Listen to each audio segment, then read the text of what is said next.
Bingelele bafowethu ekseni egameni lika Jesu Kristu inkosi yethu. Siyambonga uNkulunkulu ukuthi usigcinile wasilondoloza kwaze kwaba lesikhathi. Vuka sikhuleke on YouTube, Siphe Sihle Mpembe on Facebook. Nginombuzo lana. Nginombuzo othi uma kukhona abantu abaphupha ukufana nawe ngenxa ye-success nangenxa yokuba on the spotlight. Kunabantu abamabelele ebusuku noma behamba noma bexoxa bebona i-success yakho, impumelelo yakho, babe nephupho lokuthi ngelinye ilanga bafisa ukufana nawe.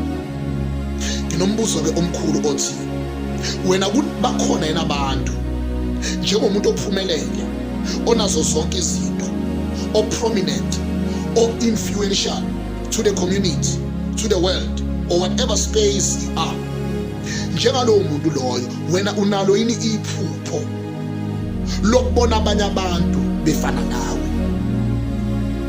Unayo yini into ethi ngifuna ucreate ispace sokuthi uma kukhona umuntu ophupha ukufana nami iphupho lakhe lifezeke? That is number one. Number two, uyawenza yena ama-mix ke manje okwenza labantu abafisa ukufana nawe noma kuthiwa ubazi, kodwa ukwenza i-research yokuthi labantu